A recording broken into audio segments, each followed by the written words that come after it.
destas gentes. O que são 30 km aqui?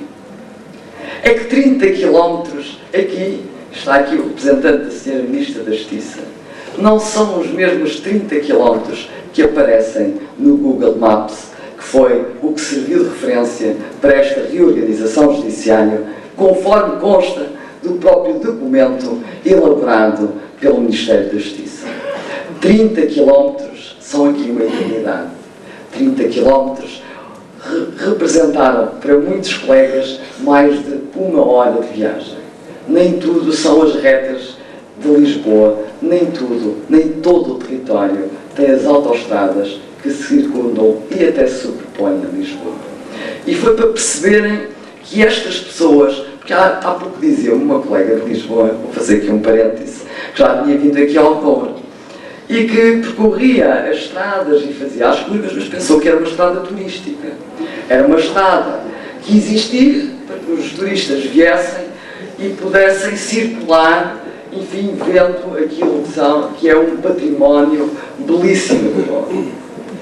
E ficou muito surpreendida porque, entretanto, participou das comemorações do Dia do Advogado, que ocorreram então durante 4 dias, e que afinal não havia outras estradas. São estas as estradas, estas estradas cheias de curvas, estas estradas com estreitas, estas estradas que são impercorríveis no inverno porque há gelo e há neve. São estas as estradas que estas populações percorrem todos os dias. E é preciso que os nossos governantes também participem destas comemorações, é pena que tenham vindo só hoje, para perceberem qual é o país que têm, qual é a realidade que têm e que o princípio da igualdade exige que se trate de forma desigual aquilo que é desigual.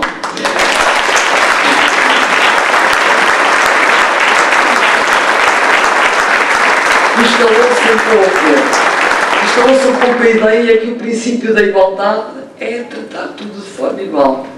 Julgo que qualquer constitucionalista, e temos aqui a doutora Isabel Moreira, pode explicar isto bem. Não se pode pegar e dizer vamos encerrar todos os tribunais que tenham menos de 250 processos. Porque há tribunais que foram encerrados, onde, enfim, o tribunal mais próximo diz que há 50 km, mas tem o tal metro, tem autocarro, tem todo o tipo de transportes públicos, tem vias de acesso de excelência, e há tribunais que foram encerrados, em que o tribunal mais próximo diz que há 20 km, mas que no inverno, designadamente, se torna absolutamente inacessível. E isto é preciso ser interiorizado pelos políticos portugueses. É preciso conhecerem e não podem, já agora, acreditar tanto na realidade do Google Maps. Meus caros colegas, eu deixo aqui um apelo para que todos se sintam convocados também para outras reformas. Nós temos visto algumas referências da própria advocacia, lembram-me, por exemplo, do Germano Marques da Silva, do professor Germano Marques da Silva, fazendo intervenções sistemáticas falando daquilo que é o populismo penal. Primeiro cria-se um sentimento de insegurança no cidadão e depois aparece a fazer reformas que representam ataques selváticos a garantias absolutamente fundamentais num Estado de Direito Democrático. Fanatizam-se as consciências para poder implementar reformas que atentam gravemente contra direitos fundamentais. E essas consciências fanatizadas somos nós. É cada um de nós que é pegado, que as tem que despertar. Eu tenho ouvido muitas vezes o professor Adriano Moreira dizer isso mesmo. É preciso despertar a consciência de cidadania.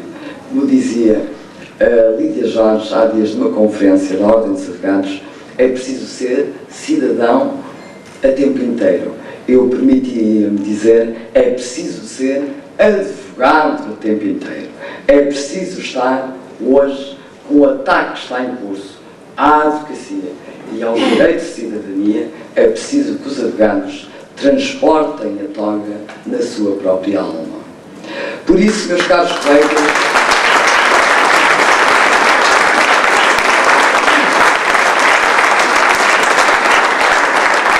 Por isso, meus caros colegas, temo dizer-vos que não estão dispensados depois destas comemorações do Dia do Advogado. Não podem ir para casa tranquilos, não podem, enfim, rodear-se dos vossos familiares com total abstração daquilo que está em curso. Não é a Ordem dos Advogados sozinha que vai combater todas estas reformas. É cada um de nós, com papéis e com capacidades de intervenção absolutamente diferentes. Uns terão um palco maior, todos terão o seu palco.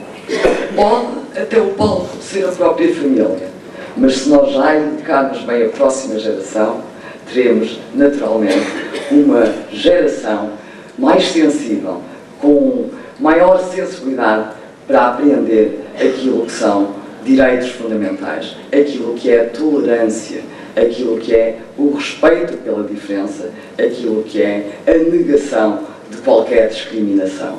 Mas dizia eu que, no atual Estado, todos os advogados devem sentir-se convocados também para acorrer aos apelos da própria Ordem dos Advogados. Eu não podia deixar de falar muito brevemente no Estatuto da Ordem dos Advogados, mais que não seja, também para vos dizer que já está agendada a minha audição enquanto bastonária da Ordem dos Advogados na primeira comissão, na Comissão dos Direitos, Liberdades e Garantias, para o dia 26 de maio, salvo erro. Eu estou absolutamente convicta que os deputados da nação, e que tanto gostam de apregoar, e bem, que a Assembleia da República é o último reduto da democracia, é o grande baluarte de defesa dos direitos dos cidadãos, que também os deputados possam dar um exemplo democrático, demonstrando a todos os advogados e a todos os cidadãos que não deixam hipotecar as suas consciências a qualquer interesse político ou partidário. Porque eles não foram eleitos para hipotecar essa sua consciência. Eles foram eleitos para cumprir um mandato outorgado pelo povo e para servir esse mesmo povo. E o povo jamais poderá consentir que exista um Estado de Direito sem advogados absolutamente livres e independentes.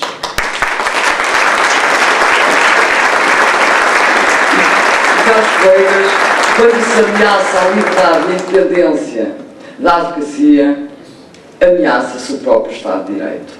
Desenganem-se os adversários da advocacia e dos advogados portugueses. Não há Estado de Direito. Não há nenhum Estado de Direito democrático que não tenha uma advocacia absolutamente livre, uma advocacia absolutamente independente. E a independência da advocacia é incompatível. É desde logo incompatível com a tutela de legalidade ou com a tutela de mérito da Ordem dos Advogados.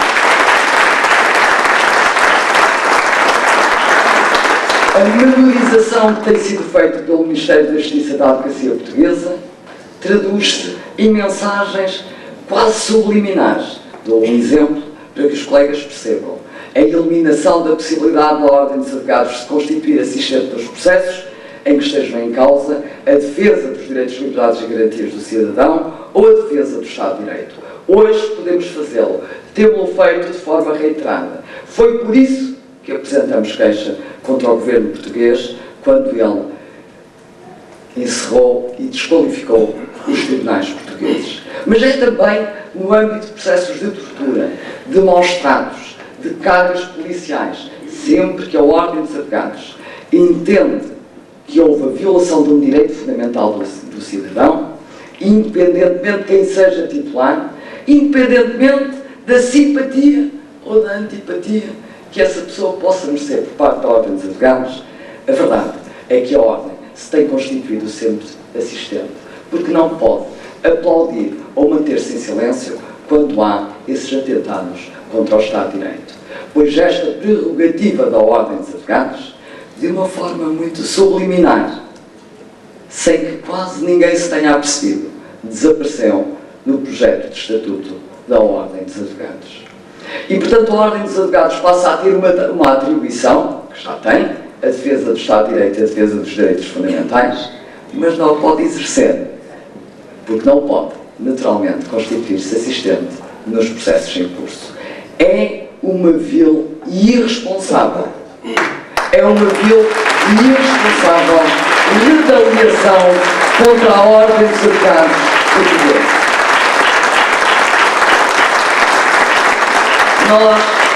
Nós podemos não gostar da bastonária da ordem dos advogados. Nós podemos não concordar com as posições políticas da bastonária da ordem dos advogados. Políticas em termos de política da advocacia, entenda-se. Agora, não podemos retaliar contra toda a ordem dos advogados, não podemos atingir a advocacia naquilo que ela tem de valores absolutamente essenciais para combater qualquer bastonário, qualquer representante da ordem dos advogados. São muitas as diferenças que nos separam. O Estatuto da Ordem dos Advogados vem prejudicar com gravidade o livre exercício da advocacia. Para além de questões de orgânica interna, todo o documento, até a própria alteração, que é da autoria da Ministra da Justiça, que consegue este feito único de apresentar um projeto em janeiro que é de longe melhor para os advogados portugueses do que o seu próprio documento, que faz aprovar e de que é autora e que leva ao Conselho de Ministros. Tudo aquilo que foi reconhecido pela Ordem dos Advogados como uma mais-valia introduzida para os advogados portugueses desapareceu entre janeiro e abril do projeto da Sra. Ministra da Justiça. E, portanto, é de uma retaliação que se está a falar, e eu estou certa que os deputados de todos os partidos estarão disponíveis para fazer aquilo que disseram na discussão em plenário, para introduzir todas as melhorias no documento, de forma a assegurar que se mantenha em Portugal uma advocacia livre e independente e uma ordem dos advogados interventiva que possa interferir não só na defesa daquilo que são os direitos dos seus associados, mas que possa também ser uma voz ativa na defesa do Estado de Direito. Porque foi isso que fizemos quando estivemos aqui no peso da régua, em discussões no plano da cidadania. Foi isso que fizemos quando correspondemos ao convite do Sr. Presidente da Câmara de São João da Pesqueira para travar um combate contra o encerramento de um tribunal. E é isso que podem contar. Penso que é essa a conduta que todos nós vamos continuar a assumir. Eu tenho dito que a mim me é indiferente qualquer tipo de tutela, porque a mim não me calam. A mim não me calarão, independentemente das ameaças, e que são muitas, que de forma reiterada fazem a bastonária da Ordem dos Advogados. Ainda há dias...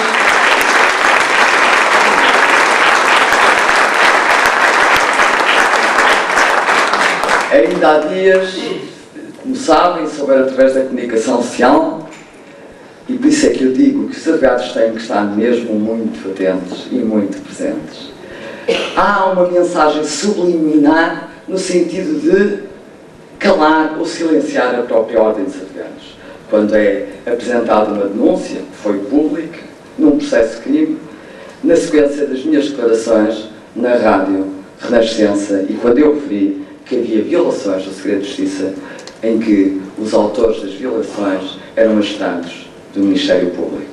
Pois bem, foi esta a minha afirmação, que deu lugar a um processo de crime, e eu levei centenas, se não milhares, de documentos para comprovar que há processos em segredo de justiça onde há fugas de informação, mas fiz mais. Demonstrei que aquilo que eu disse, afinal, tinha sido exatamente o que tinha dito a própria denunciante, que era a Sra. Procuradora-Geral da República. Que, afinal, isso também tinha sido dito, levei naturalmente documentado, o Sr. Presidente do Sindicato do Ministério Público. Mas também tinha sido dito pelo Presidente da Associação Sindical dos Juízes Portugueses. Mas também tinha sido dito pelo professor Freitas do Amaral, até pelo Cardeal Patriarca, imagina-se. E eu levei todos esses documentos e disse: se todas estas pessoas de idoneidade moral absolutamente inquestionável dizem que aqui ou ali há fugas de informação, há violações do segredo de justiça cometidas por magistrados do Ministério Público, naturalmente que é porque as há, até porque quem o referiu com mais vivacidade foi a própria Procuradora-Geral da República. O processo foi arquivado, mas passou claramente esta mensagem. Atenção ao que diz, atenção ao que diz. Veja se consegue comprovar o que diz, porque senão há um processo de crime para silenciar a Ordem dos Advogados. É preciso que todos tenham consciência desta realidade que vivenciamos. É uma forma absolutamente intolerável de coação. Devo dizer que, até ao final do mandato, esse tipo de expedientes, gostam muito de dizer que os advogados utilizam expedientes dilatórios, esse tipo de expedientes não produzirão grandes resultados no meu mandato. Em todo caso, é preciso termos consciência que a tutela da legalidade, que afinal é uma tutela de mérito, pode interferir. E pode interferir gravemente com a independência da Ordem dos Advogados. Com a defesa que essa Ordem possa ou não fazer do próprio Estado de Direito. Se os principais ataques são feitos, em geral, pelo próprio legislador, porque é o legislador que mais tem comprimido os direitos que nós temos a obrigação de defender, esse legislador não pode, naturalmente, tutelar a Ordem dos Advogados. Como poderá um bastonário da Ordem dos Advogados fazer uma defesa intransigente dos direitos fundamentais do cidadão se esses direitos forem atacados designadamente pelo Ministério da Justiça, se passam a ser tutelados exatamente, se a sua tutela passa a ser exatamente esse mesmo Ministério da Justiça.